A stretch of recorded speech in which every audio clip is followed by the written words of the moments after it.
Ready? I'm guessing that's a yes. Around the clock, we're gonna rock the rhythm of the street, down the block. Around the clock, we're gonna rock the dreams you give, the streets to talk.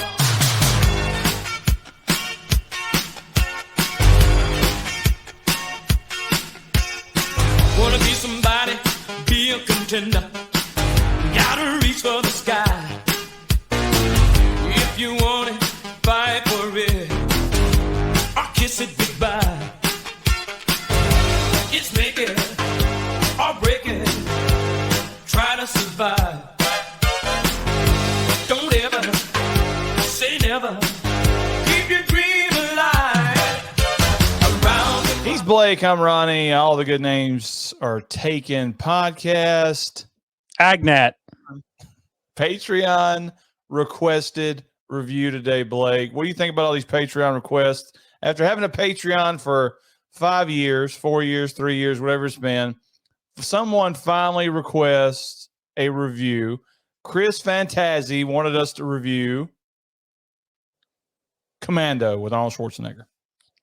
I mean, Chris Fantazzi, first off, thanks for being a Patreon. Second off, thanks for picking a fantastic movie. What do you think that last part of his name means? You figure it's a real name or if he's like a magician?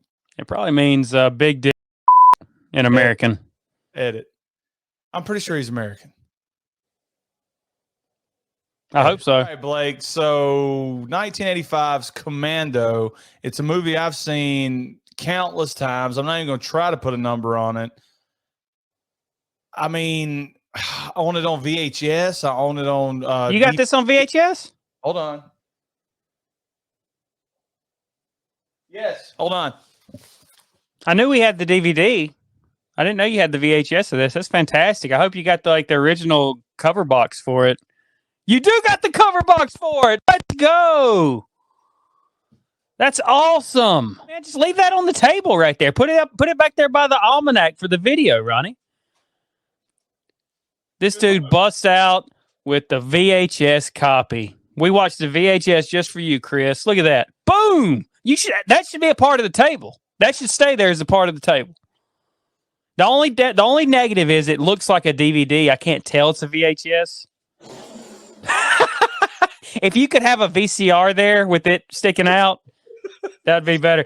But Ronnie, back to what you were saying, and you're about to disagree with me right away, and that's okay. There's an argument to be made that this is the best Arnold movie.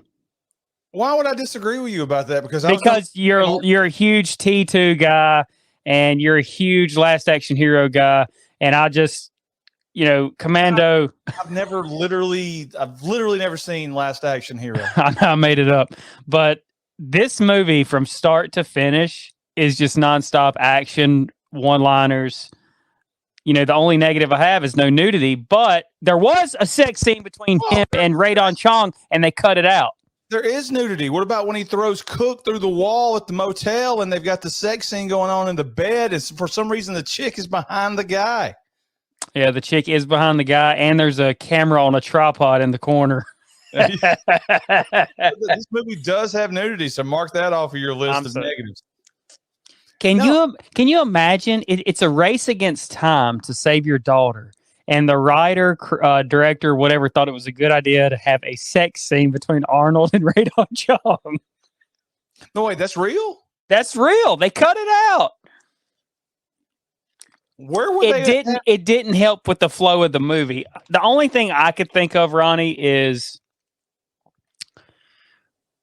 while she's flying the plane? When they first land the plane and he's basically naked. And when she comes back to help him, or when she breaks him out of jail, or the paddy wagon, or whatever you want to call it. Give a dog a bone. When she comes back to help him, that usually leads to sex. So, okay, now I hadn't even planned on talking about this. So he knows the plane to Valverde or wherever is going to land in 11 hours. He knows this because Tila on the plane from Masters of the Universe tells him 11 hours. We land in Valverde in exactly 11 hours. It would make zero sense to have that kind of scene in this movie. His daughter will be killed in 11 hours if they don't call. He knows this. Why would they even film this unless Arnold requested it? That's probably what happened. I got the screw. Hey, put in a sex thing with me. Edit. Edit. So What's the director's name, Ronnie? Hang on. The director's name is Mark Lester. Hey, Lester, when do edit. Lester, I love the script. I love everything you do with the thing, but where is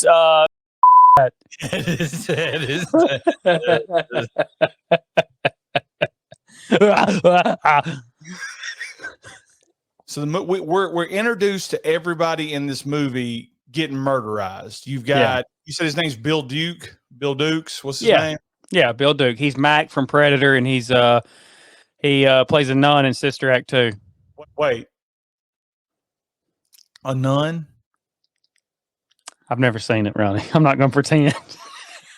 He's on the box cover of Sister Act 2. Okay, I think that's him. So you play. Okay, so we've got him. We've got a Hispanic character that I'll call Diaz because that's what IMDb's got him listed at. In an audio podcast where we reviewed this, you referred to him as the heel, sitting in the chair in Schwarzenegger's cabin. His name is Diaz.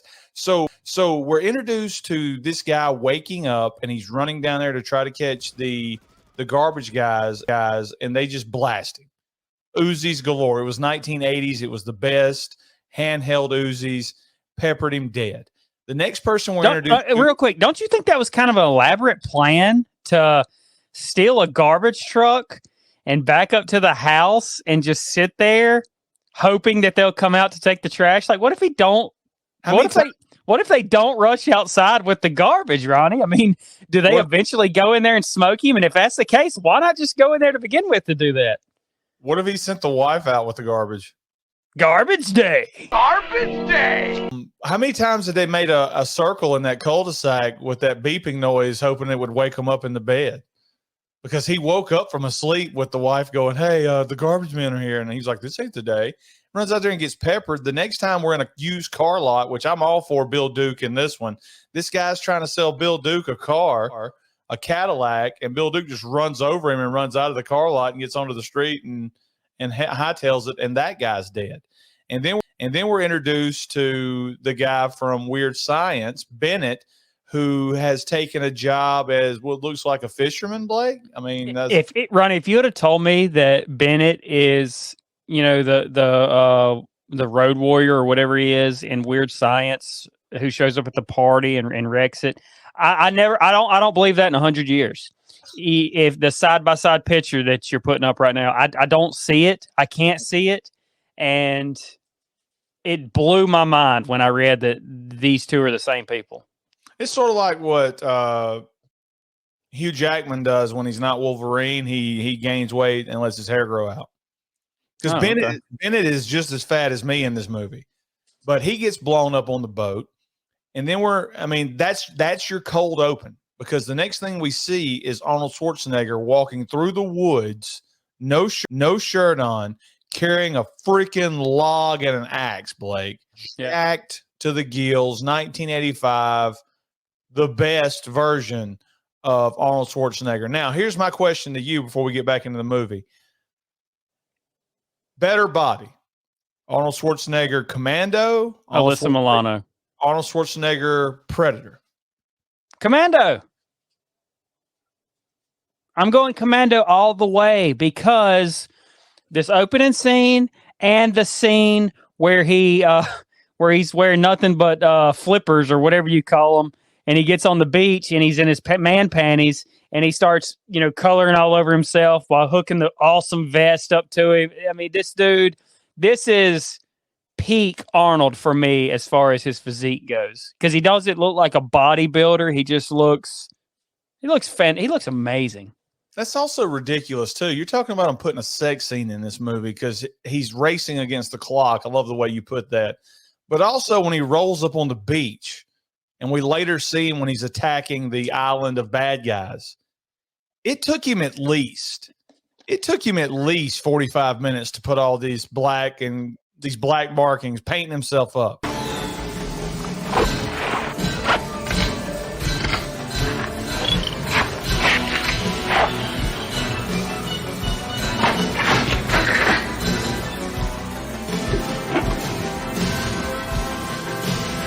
So he wasted a ton of time right there. Yeah. I mean, you just get on the thing, you put your stuff on, and you head to try to save your daughter. I mean, not to mention, like, why are we wasting time, Ronnie, with the camo? Like the camo, we're not in like a heavily wooded area. There's no jungle. We're in like the front lawn of a mansion, of the Beverly Hills Cop mansion. We're in the front lawn, and we're like, what do we do? What are we doing? Like, I get it. It looks cool. It's awesome. I loved it as a kid, but like as an adult, I'm like, Arnold, you know, why are we wasting our time here, man? I mean, he's such a badass, man. Look at him. This movie and Rambo made those little knives like super popular. The ones with the compass at the end of it. I think they call them buck knives. You can undo it. We used to call them Rambo knives in the 80s. You unscrew it, and it's got waterproof matches, and it's got like a fishing hook and string, and I mean, and of course there's there's a part in the movie where he grabs one of those, but everybody, I think I had like 5 of them when I was a kid, but I mean, just everything about this movie and Arnold Schwarzenegger when it comes to the fighting is iconic. But we find out that John Matrix used to run an elite military group, and the government is protecting their identities and has placed them all out into the world. Arnold Schwarzenegger he's off in the wilderness. He's off in the mountains, living in a wooded cabin like Cherry Forever in Porky's. So, and it's like a $250,000 in 1985 log cabin up in the mountains. Well, it depends on how much land comes with that. So how come he gets that elaborate setup in the mountains? And one guy is selling cars. The other guy, Bennett, is a fisherman. And the other guy, we don't know what his job is, but he's living in the suburbs. Well, I think it depends on your situation. Like, Bennett's not married, and maybe he wanted something by the water. Maybe the guy in the suburbs was already married, and he's like, look, I need to be somewhere that has a nice school system, stuff like that. I put some thought into this. And then you got the other guy, let's just say he's single. And he's like, hey, man, I kind of want to stay in the city, and you can just give me a regular 9 to 5. I'm a good talker, so let me sell some cars or something, He was the talker of the group, and they were killed so easily. The only one that had an excuse to get killed that easily was the guy that brought the trash out because he's half asleep. He don't know what's going on. I disagree, Ronnie, and you're right about that. Like, you're taking out the trash, you don't expect to die. You're selling a guy a car, you don't expect to get run over, and in Bennett's case, I know we end up knowing what's happening, but all he's doing is getting on his boat and driving away. He didn't know that when he floored it, it was going to blow up. Yeah, but the guy, I'm specifically talking about the guy that was selling the car. I mean, he's supposed to have training. If he worked in Matrix group, you got to think he's like one of those guys from Predator. He should be able to grab Bill Duke out of that car, snatch him up by the collar, and say, "Hey, you can't drive this Cadillac unless I'm riding shotgun, dude." That's the way it happens. And he just gets run over and go. How do you get killed too? I'm pretty sure if you put me on the hood of your car and you ran through a plate glass window, I'd still be alive. He Hawkins'd him from Halloween, Ronnie. He caught him. Hawkins. He ran over him. Oh, okay. I get the reference now. Hawkins, yeah. So, he was trying to make a sale. He was like, yeah, crank that bad boy up. Listen to it purr. Hit the gas. He didn't. And then when he realized what was happening, he's like, whoa. And it was too late. But, and you're saying this about like having training. You're also up against a Green Beret. So, I mean, it ain't like this guy, Bill Duke, is being suspicious and delaying what he's going to do. It's right away, So you think because Arnold Schwarzenegger, Matrix was the leader of the group, he got the better role, the better protection from the government as far as putting him out in the mountains, bigger house, nicer house, away from everybody. And does this girl, Alyssa Milano, Jenny, his daughter, does she go to school? I mean, I don't see any school around there. I don't see any mother around there. I mean, do we want to take guesses what happened to the mother? I mean, you got to think that the mother died during childbirth, right? I was going to say DUI. I mean, that's possible too. But no, going back, it ain't like Arnold gets special treatment. I'm sure he's like, look, I've been doing this for so long. I've killed so many people. I want to be away from everything and everybody. Find me a place in the mountains. I don't care if it's cold. I don't care. I just want to be isolated, me and my daughter, and we can live off the land. And give me $100 million. I don't want to pay taxes ever again. So obviously it's Bennett. You got to think it's Bennett that's helping locate all of these people with what did you say his name was? John Adea? Yeah. The dad from Clueless. The dad from Clueless is the man. Dan Hedaya, and you're right. He's the dad from Clueless. He is trying to be the new GM of the Cubs in Rookie of the Year. He's in Maverick, and he's also in Addams Family, which is another classic. So the dad from Clueless is a general that has been thrown out, exiled from his country by the military, and he's trying to get back to his country. So he's enlisted Bennett to help him find John Matrix so John Matrix can go over to this country in Valverde and kill the president, and they can install him back into power like a coup. So why not just hire Bennett to do this? Bennett says he's on the same level as Matrix. Why not just go to Bennett and say, hey, I'll give you $1 million. You go to Valverde, kill the president, and I'm going to get back in there. Why even enlist? Why even bring John Matrix into the fold? Why kill the rest of it? I understand they killed the rest of his group to try to flush him out, but... So, Ronnie, when's the last time you watched the movie? Last night. All right, so you missed the part where he says to Matrix, you're probably wondering why I didn't just send Bennett. It's because Bennett doesn't have a very good reputation over there, especially after you got kicked out of your force. The president knows you, and he loves you, Matrix, and he trusts you. So when you get over there and you buddy up to him, he's never going to expect you to kill him. Okay, see, I'm the worst movie watcher because I guess I wasn't paying attention when Dan Hedaya was talking to him. I guess this is the scene where he's laying on the table. Yes. Okay. Well, I mean, that makes sense now. Now, there's no plot holes in this movie. This movie's perfect. Perfect. There you go. So he gets Bennett to lure out Matrix so he can send Matrix over there and kill her. The problem is you've got Richard Crenna character in this movie. You've got General Kirby. I'm so glad you brought that up because I was going to note the similarities between this and Rambo. And there was another scene, Ronnie, where we'll just call him General Kirby. Or not, no, that's his name. I was going to say Crenna. General Crenna, Rambo ripoff. He shows up at the mall. At the mall and at the Army surplus store. And he's like, yep, this is Matrix work, all right. You better alert the authorities and everybody else and tell them stand down or whatever, because he's going to go until his mission is finished. And I'm like, that is such a ripoff of Rambo, but I love it at the same time. Oh, he rips it off when they're at the cabin. When he shows, first off, he brings the bad guys to Matrix. He's the worst. And he's supposedly the guy that trained Matrix. And I never see Arnold Schwarzenegger being a stealthy guy because he's 6 foot, 250. So he sneaks up on Kirby and grabs his gun and puts it under his jaw. He's also a lot like Mick Dundee from Crocodile Dundee. He can smell the bad guys from miles away. So after Kirby lets him know, hey guys, everybody in your group's dead. They're coming after you. And then he hits him with, won't you start up your group again, John?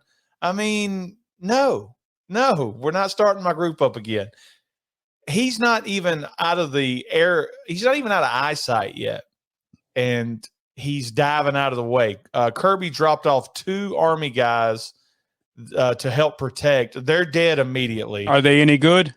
Arnold Schwarzenegger has a hidden, what's the word? Is it hidden?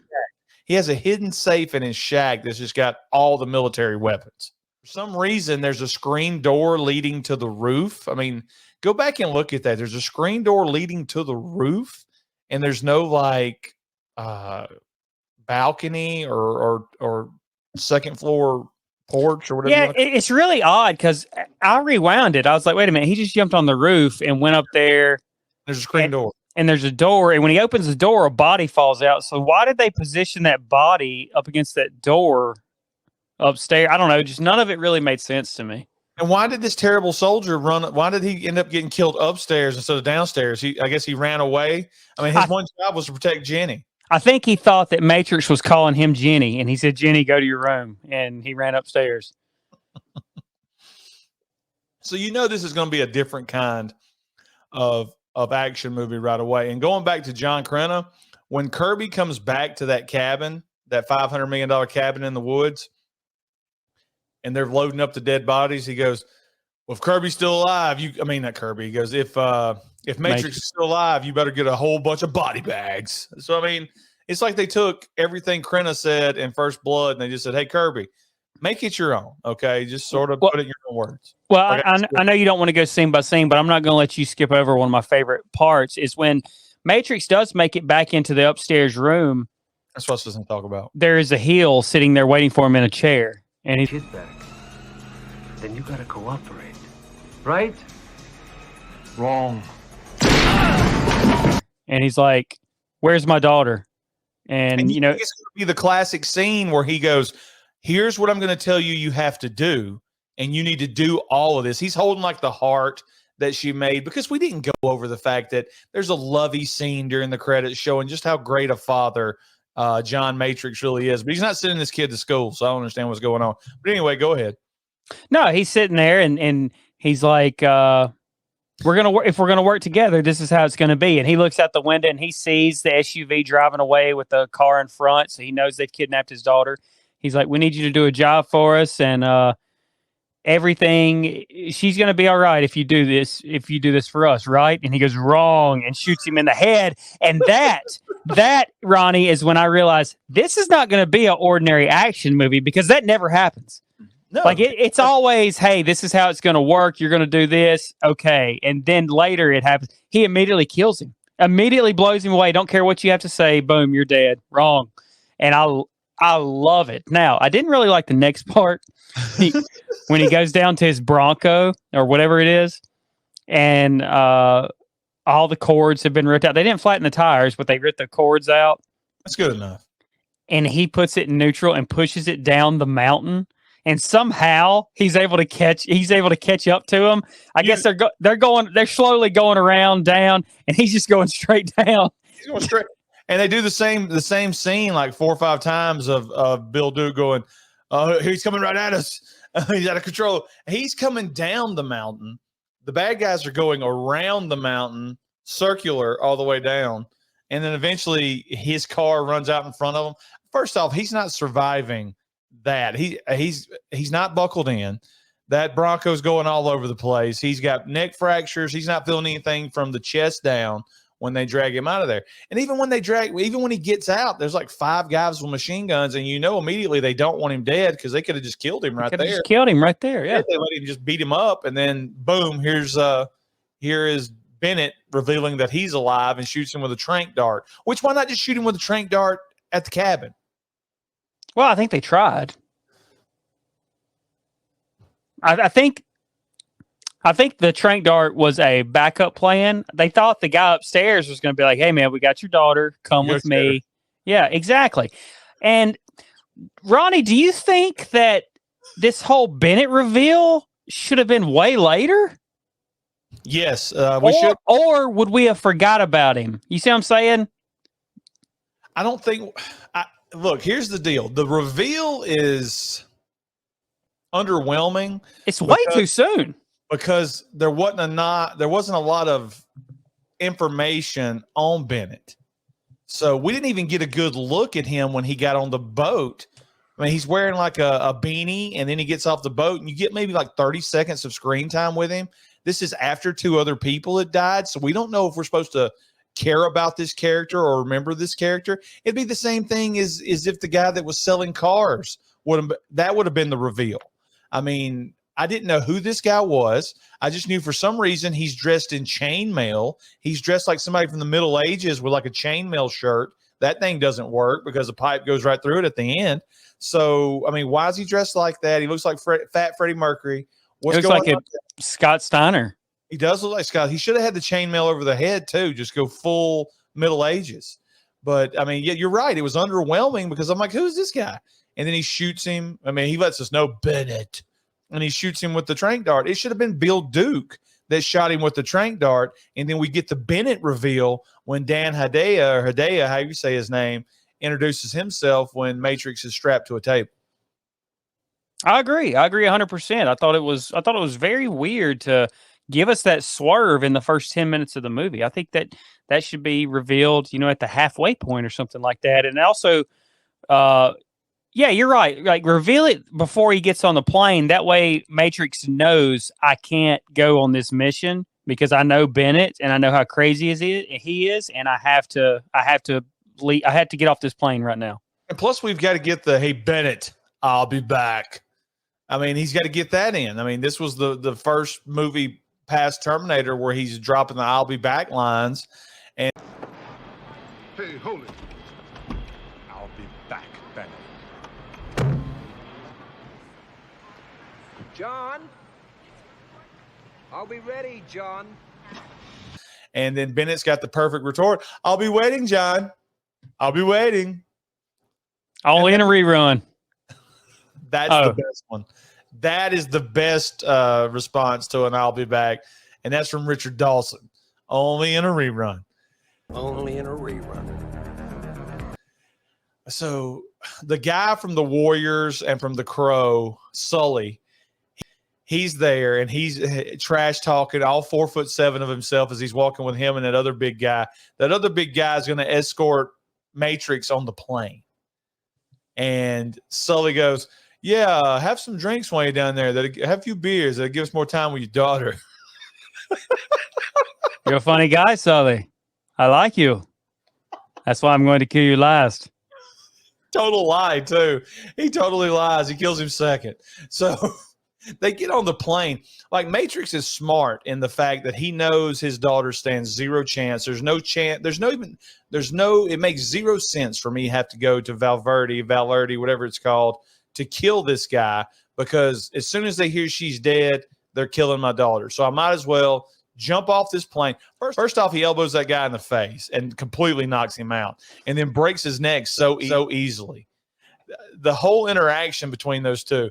"You got any carry-ons?" "Just him." And that guy gets so offended. You keep your mouth shut for these next 11 hours. Ronnie, you talked about, like, there's no chance he's going to Valverde. What I didn't understand was, like, it never crossed Matrix's mind. Like, you're friends with the president. Why not just call him and ask for a favor? "Hey, man, will you do me a favor? Will you kill yourself? That way I don't have to come over there." "Can you step down in power so I can get Jenny? Will you kill yourself?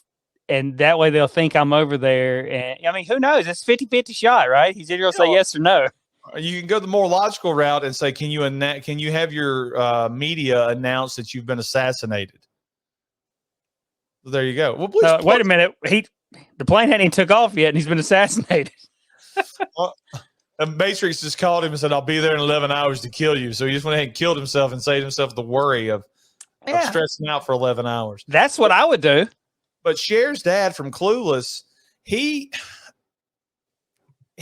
should have sent more people. He should have sent more people. Her name's Cher. He should have sent more people, because one guy is not keeping Arnold Schwarzenegger at bay. I mean, he thinks he has it all planned out. He's going to get the call from Sully to say the plane's away. He's going to get the call from the scumbags in Valverde when they land. A horrible tag team. Yeah. Tag team. And so you think this guy's just made of money? You think he should have bought a 25 plane tickets for a 12-hour flight? Is that what you're saying? I'm saying they should have took their own plane. Yes. He should have took a private plane. I mean, you telling me he don't have a private plane? There is no private plane that goes 12 hours, Ronnie. Why not? What do you mean, why not? You saw the little canoe plane that him and Radon Chong took. Yeah, but there's got to be there's got to be a middle between the canoe plane and Flight 93. I mean, there's got to be something in between the two things. There's got to be like a mid-size private plane. I mean, Seinfeld and them, they were going to England or Paris or whatever. That's true. But Yeah. then they have to stop and fuel off. Where were they going to fuel off at? Fuel up, you mean? Where were they going to fuel up at? In the water? Or do Top Gun? That's what I'm saying. Like, they can't. It's a 12-hour flight, Ronnie. They can't. I mean, you have to go commercial. I don't think so. Why not put him on a ship and say, okay, in a month when you get back, your daughter will still be alive? I don't get it. Why does the general even want to kill? Why does he want to take this country back over? It looks like he's got a great island there. He's built all these buildings with all these mannequins out in front of the buildings when they explode that don't move. I saw that. I mean, he breaks this guy's neck immediately, and the next part of this movie is probably the most unrealistic. And I understand that Arnold Schwarzenegger kills 500 people on this island while shooting at them, and the only protection he has is brush and flowers. He climbs down onto the wheels of the plane. And first off, there's no way he could hold himself as the plane has almost reached max speed before it takes off. Then he jumps off what looks to be 10,000 feet in the air to land in the swamp. And as soon as he hits the water in the swamp, he's walking. Yeah. He's walking. That brings up a good question. And he sets his clock, too. He sets his watch, too, which is another product placement. Get you a watch like this. 11 hours. He has 11 hours to complete this mission. So throughout this movie of Commando, Blake, what's the most unrealistic thing that John Matrix does? The most unrealistic thing, it's got to be falling out of the plane. Yeah, I think so too. It's got to be. I mean, and he's so lucky that there was like a swampy area right past the runway. I mean, because if that's not there, if it continues to be road, what's the plan? What is his plan right then? Reckon he runs up to the front of the plane after the wheels come back up. He runs up to the front of the plane and says, "You got to land the plane. There's a gremlin on the window crashing this plane." What's the plan if Sully doesn't go to that bar and flirt, or go to the what's the plan if Sully just goes and gets in his car immediately and leaves, and he doesn't have Sully to follow? Because Sully is the key to everything. He sees Sully flirting with Radon Chong, and Sully has zero game, by the way. He gets in her car. He makes her follow Sully. He follows Sully to the mall. That's where he takes the phone booth that Sully's in and picks it up on his back and just does the what was John Cena's finisher called? The attitude adjustment. He does the attitude adjustment with the phone booth, beats up 47 security guards, and then leaves there chasing Sully again. What is his plan? Does he call Kirby? I mean, does he call his government contacts in? If he doesn't have Sully to follow, what's the next logical plan for Matrix once he jumps off that plane? You know, he's very lucky that like one person leads to another, because if he comes up empty, you really don't know where to go, because he does recognize the warehouse later on in the movie that him and Radon Chong infiltrate and steal the plane from, but he don't know where that's at. You know, if he would have, like, as he has been walked out, you know, to be taken to the airport, if he had turned around and like looked at the warehouse, they would have showed us that. That would have been nice. That way he'd been like, I remember this place. You know, something along those lines. But you're right. Like, if Sully doesn't try to get some slash at the airport, then I'm not. Well, I mean, that's his words, not mine, Ronnie. What does he do? He sits there and wonders. He would have found her because he's a great tracker, and he's got great strength. I mean, the whole mall scene, that's one thing I want to talk about. I had like 3 main points to talk about in this movie, but the mall scene is great because he tells her, he goes, "Look, that guy over there, they've kidnapped my daughter. They're going to kill my daughter." He tells Radon Chong, he tells Cindy, that's her name. He tells Cindy, "They're going to kill my daughter. You need to go in there and flirt with him, lure him back out here, and then I'll do the rest. I've got to find out where my daughter is." And she, like a normal human being, goes straight in there and tells the security guard, who radios the other security guard who's flirting with teenagers, by the way, "You want to see me kick some ass?" And then 2 seconds later, he's freaking out because this guy's gigantic. So, We need backup over here. He is one gigantic motherfucker. the whole fight scene is fun in the mall because of how cartoony he is. They even do the scene where like 12 guys rush in on him, and he's able to do the thing from Kindergarten Cop where he raises up and goes like that. So you call it that. I call it the Andre spot. I call it the giant spot from wrestling, where a bunch of people are on him, and then fly off. He's swinging. What would have been the best is if he would have. If I would have grabbed that balloon like he did and tried to swing down, it would have went straight to the ground. I'd have broke both legs and they had to scoop me up. So, hey Kirby, we just found out Matrix got arrested. He broke both legs trying to swing from a balloon at the mall. Out of all the things that Matrix has been through, he killed himself in a mall. We think it was a suicide. He jumped from the top balcony with a balloon. Was it helium? No. So what's his name? Hang on. What is Dan Hidaya's plan if Matrix gets arrested or he dies in that mall? Obviously, he kills the little girl, but the president and Van Verde is still alive. So what do you think he does from there, Ronnie? Because I mean, you already mentioned he couldn't send Bennett. So what do you think the plan is from there, from a bad guy's perspective?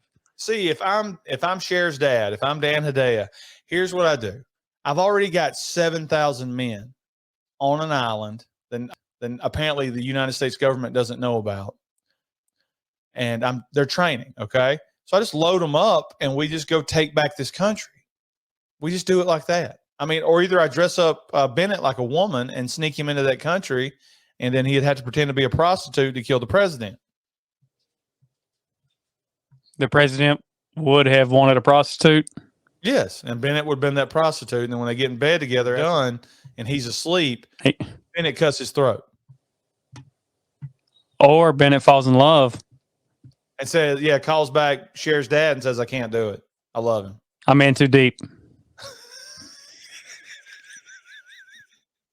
I'm sorry, I'm in too deep. You're going to have to get someone else. I love him. What's more awesome, him jumping out of that plane or the chase scene where Arnold stops her car by running split right into a phone pole or a light pole? Why didn't Radon Chong fly over the cliff in that scene? Should have happened. She should have went through the windshield over the cliff, and he'd been like, the windshield is this big, so I don't see her going through that. But she would have went over everything off the cliff. Have a nice flight. Call me when you land. How about the fact that he rips the seat out like Hightower from Police Academy? Listen, I sent you and cousin Caden I don't know what they're called. It's not a TikTok, but it's like a Facebook reel or something of a fat ass who had to take the seat out of his truck just to fit in it, Ronnie. He's sitting on the base of the truck. I sent you and cousin Caden that, and I got no response. Of course, I did send it at midnight, but still. It was a Facebook thing. Is that the Facebook thing you sent? Yeah. It won't play. You'd have to screenshot it with your phone. Is this the first movie post Terminator where we get these comedy one-liners? Look, it has to be, right?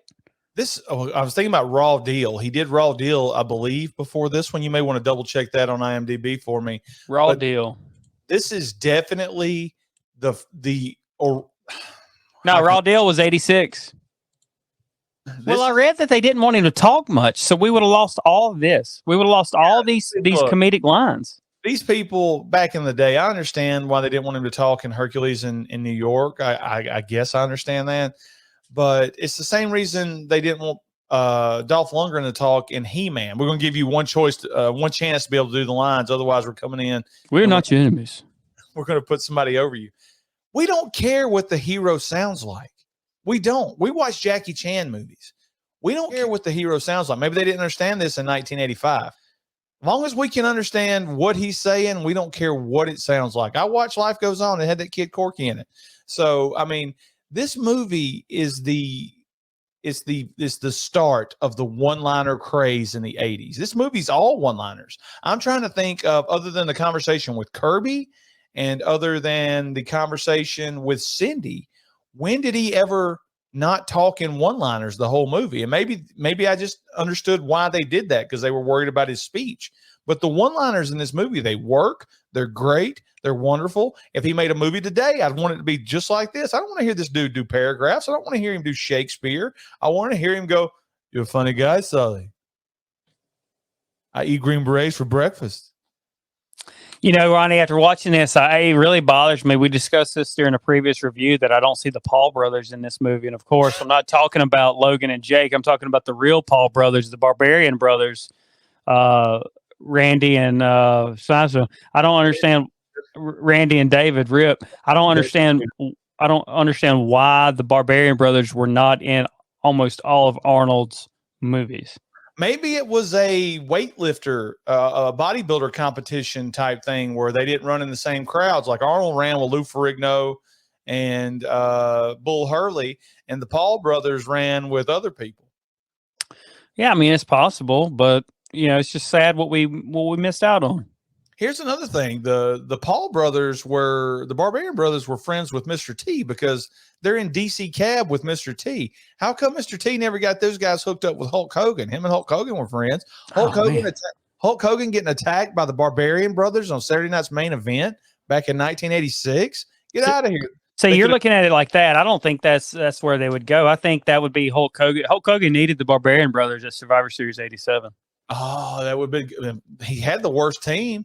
He had the worst team imaginable. He needed the Barbarian brothers to come in there and, you know, and once he went down, I mean, it took Bam Bam Bigelow to have to beat everybody before Andre jobbed him out. But if he had the Paul brothers right there, they could at least have got a double count out. Bam Bam would only have to beat a couple of people. So there you go. It's a good point. But I want to talk about the Army surplus scene. He, for some reason, thinks that the Army surplus store doesn't have a burglar alarm. And he drives a bulldozer through the front of it right there on Main Street. And he goes through there. Pretty cool scene. I always loved it as a kid, and I love it as a 55-year-old man. He went through there filling up buggies with the things he needed.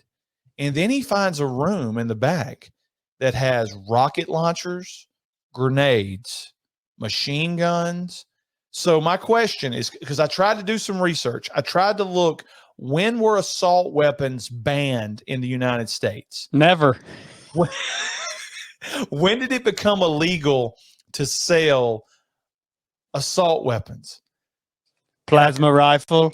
I couldn't find anything that told me. I guess I didn't. That 5 seconds I researched it wasn't good enough, because none of this stuff was legal, so this surplus store was selling illegal weapons out of the back in their hidden room. Yeah. I don't think it's ever been legal in the United States to sell a rocket launcher or grenades. Okay. So when the cops get there to arrest Matrix, they need to be, the next scene should have been them rolling up to the owner of the surplus store's house, like the cops do Newman and Seinfeld, and him walking to the door and say, "What took you so long?" Because he should get arrested too, because he's got $600,000 or $700,000 worth of illegal arms that he's selling out of that surplus store. Hey, what do you think the going rate for one grenade is? Great question. I would say, you're talking about 2022 rate or 2023? 2023, you can buy a grenade for $250. The most used military hand grenade is the M67 grenade. It's the one that looks like the little ball. The cost of a single M67 grenade in 2021 was about $45. Jesus. Grenades on the black market sell for about $100 each. This is a live grenade? Yes.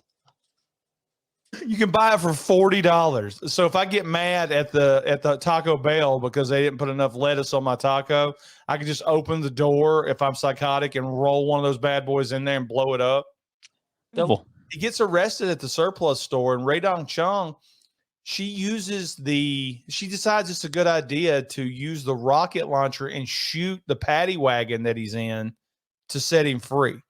So my question is, and I'm going to skip over the fact that she shot the first rocket behind her. What if she just centered up that door on that paddy wagon?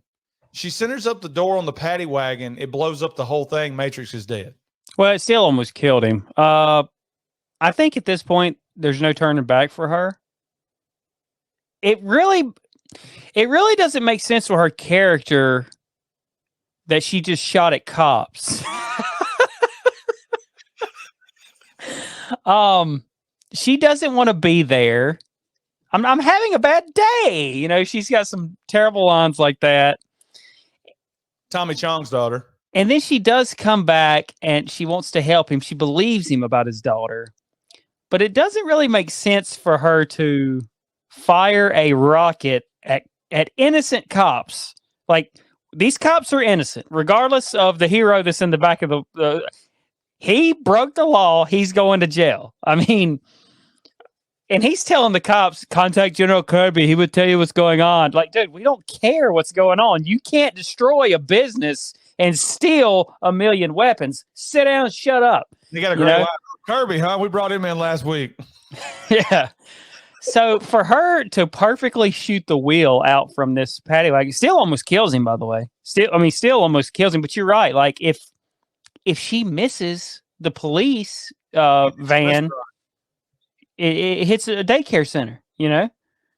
And like you said, who died when she shot it backwards a while ago? Yeah, she blew up something behind her. But I will give the film credit for the continuity, because I was waiting for later in the movie. I was like, okay, this rocket launcher has 4 open slots. She shot 2 of them.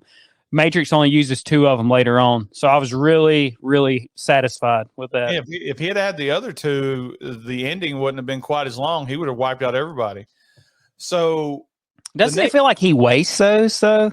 Yeah, like he blows a hole into the gate that's like keeping everybody out of the main fortress. And he shoots a Jeep that's got 3 people in it, and instead of, you know, can we find something that has more people in it and blow it up? Isn't like this, especially when they get to the island, like she has to fly this, I don't know what you call a plane. It's a canoe with wings. Paddle it. First off, he does the Fonzie and he hits the top of it for it to start. And then he like just shoves the thing so it gets more airspeed and they're able to take off. Like, this is the first time she's ever tried to land a plane on water. It's not just as easy as you would think. I wouldn't think it is.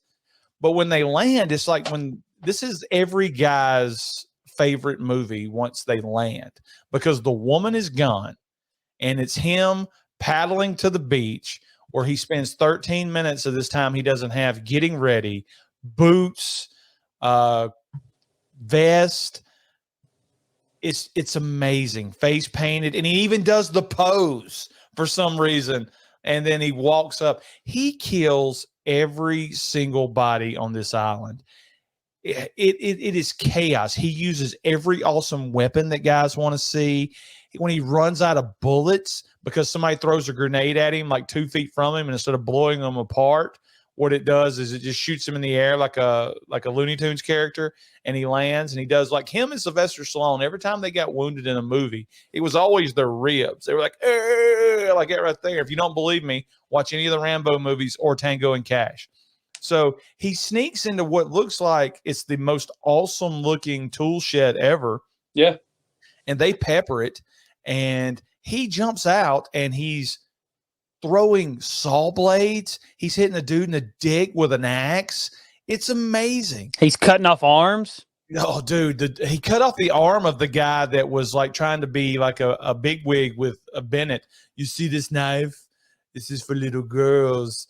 That's the same guy he cut the arm off of. I don't know if you caught that or not. But I also don't know if you caught the fact that Dick Warlock is in this movie. He plays one of the security guards at the mall. The Shape from Halloween 2.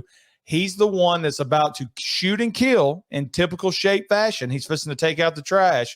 He's finna shoot Matrix, and Radon Chung goes, no, and hits him in the back, and he falls down the steps. That's Dick Warlock. I had to pause it to go make sure, and it was.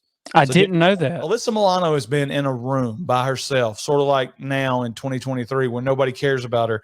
And she figures out a way to get out of this room. And about the time Bennett goes to kill her, because he gets the phone call, Dan Hedaya gets the phone call from the scumbags in Valverde when they drag old Gray Man off the plane. And they're like, Matrix is not on the plane. Kill her. Which is the most most offensive stereotype is listening to this dude. What's more offensive, Blake? The dude doing the impression in Delta Force or Dan Hedaya doing the impression in this movie? I'm gonna go Delta Force. I never felt anything like that during this film. So Bennett's going to kill her when all hell breaks loose and things start blowing up, and he's like, "Oh, welcome, John." You know deep down that Bennett is afraid of Matrix. He's seen Matrix in action. He was there on those Predator type missions where John Matrix was probably ripping people's intestines out and using them like a whip, like Indiana Jones does, and choking other people out.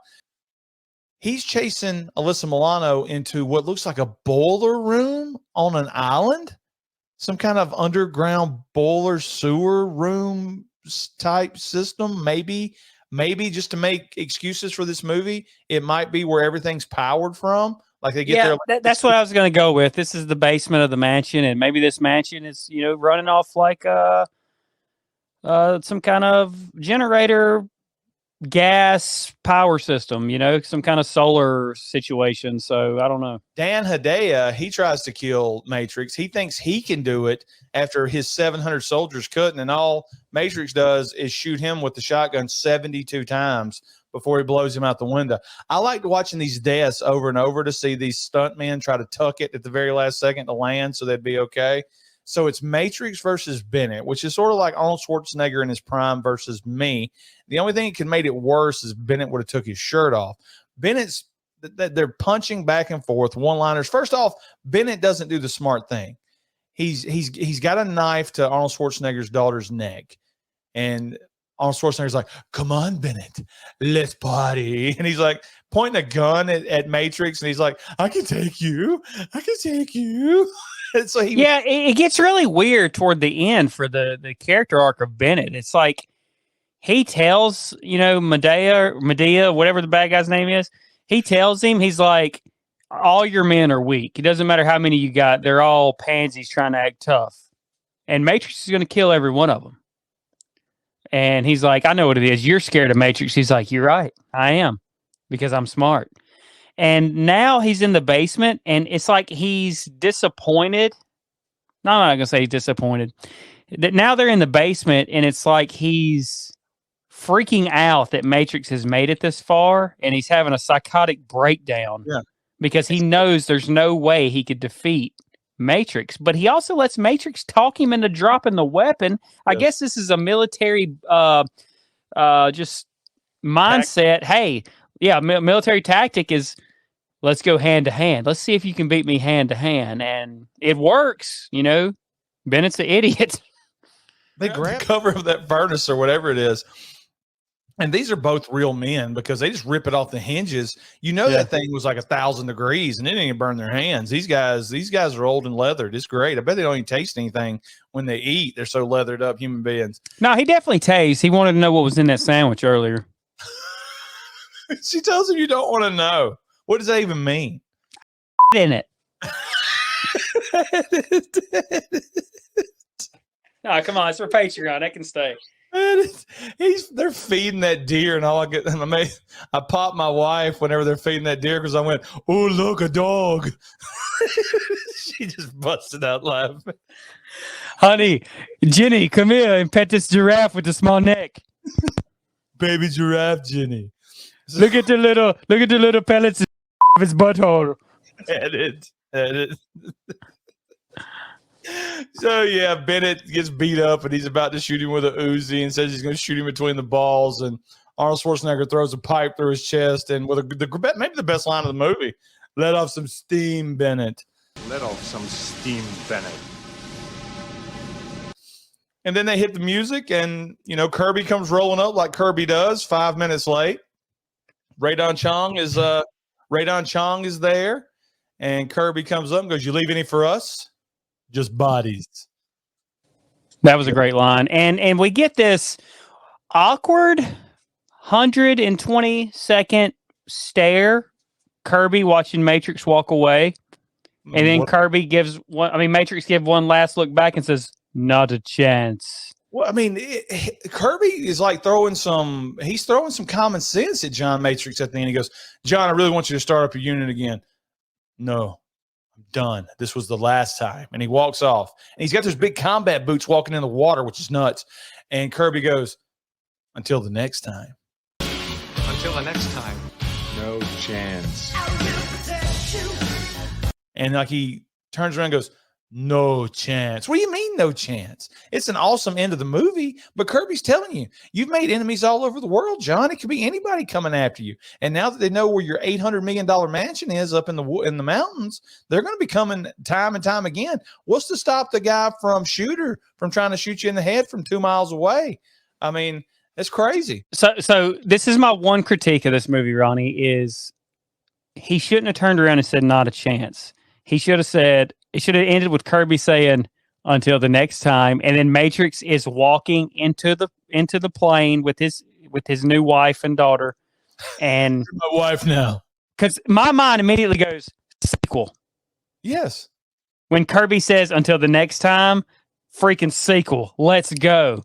But why does Jenny run into the water and hug Radon Chong when she has no effing clue who that is? I don't know. Good point. Maybe she thought her dad. All right, this plane has a stewardess. They take off. I mean, I don't know where they're going to land once they get back into American airspace because Bill Paxton's done told them, look, guys, you're in the wrong area. You better land that sucker, bud. As we do. I'm so glad you mentioned Bill Paxton. I would have been very disappointed if we reviewed this and didn't bring him up. He is in everything. He's in every universe, and I love it. Oh, that's Commando, and I think you hit it on the head there, Blake, with a great point at the very end. Should have had sequels. Should have had all this. There's no reason we shouldn't have had Commando 2. Kirby said, you made all these enemies. They keep bringing Matrix out. Russians, South Americans. I mean, he named them all, and you're right. This should have got the Rambo treatment. There was 4 or 5 Rambos, or 10 now. There should have been 4 or 5 Commandos, and I get it. Like after this, Arnold blows up and he goes and does other stuff, Running Man and Predator and all that. But we could still be making a cheap 10 million Commando movie every other year that makes $30 or $40 million. Exactly. And you got to love that. I did read. I know you probably read this too. About the rivalry between him and Stallone during this time, and that's why we get the line in the motel with Bill Duke of "I eat Green Berets for breakfast" because Rambo's a Green Beret. I got you. Well, there you go. That's 1985's Commando, Blake. Great movie. Every real man should have already seen this movie. You should own it on VHS. It's really cheap on eBay. Get you a damn VCR and watch this the way it's intended, with the tracking all messed up and Arnold Schwarzenegger saying everything that they cut out for the new world. Oh, what was that? CBS and Fox at the top. What is that about? CBS Fox Video. Oh, wow. Yeah. What does it say on the back, Ronnie? All right. So real quick. Oh, wow. Look at this bag. Look at that. Oh, that's great. That's what you don't get on DVD. Arnold Schwarzenegger dominates this blockbuster mix of action and offbeat humor as Colonel John Matrix, ultimate soldier in one-man army. Matrix used to be the leader of a special commando strike force that always got the toughest jobs done. Now he's retired and living under a new identity with his 11-year-old daughter, Jenny. But an old enemy wants him for one more job. To bend Matrix to his will, he takes Jenny hostage. Standing between Matrix and Jenny is an array of punks, killers, and his own ex-commandos and a fully equipped private army. Matrix figures the odds are even. He does have the help of Cindy, Radon Chong, a feisty stewardess he happens to abduct along the way, and General Kirby, who trained him. But Kirby is always one step behind, and Matrix has only hours before they'll send Jenny back to him in pieces. When the pressure's on, Matrix only gets tougher, and nothing's going to stop him now. Heaven help anyone who gets in his way. 90 minutes, color, 1985, Commando. I hate that we don't find out his other identity though. Like we only hear him referred to as John Matrix. Oh, his name was Sue Snyder or something like that. My name is Frank Sandwich. I live in the mountains. I'm Billy Mountain. Commando, 1985. This is our first Patreon only review in a while. My name is Jenny Talia. our first ever Patreon requested review. Blake, what are you giving Commando on our scale of 1 to 10? This is a 9.5 out of 10, man. I could watch movies like this all day. And I'm being dead serious when I say that. I really think there's an argument to be made that this is the greatest Arnold movie of all time. This is, man, and like I'm having all these emotions right now. Like, is this better than The Predator? I don't know. Like, I don't know if it's just because I'm just coming off a fresh watch of this, but this movie is so much fun. It's action packed. The worst part of this movie, I hate to steal your gimmick. The worst part of this movie is Radon Chong. I think I would have liked to seen this movie with Tila from He-Man, the stewardess earlier in the movie. I think I would have liked her to be the main chick just because I think she's really hot. But this is a 9.5 out of 10. This is a perfect. Chris Fantazi, thanks for being a Patreon, and thanks for recommending such an awesome movie, man. 9.2 for me. This is the ultimate guys movie, and as of today, when we're reviewing this movie, this is my favorite Arnold Schwarzenegger movie. All right. Now, if I watch Predator later today, that might be my favorite Arnold Schwarzenegger movie. But Commando is without a doubt now moved ahead of Terminator 2 on my list because it's everything you want in an Arnold movie.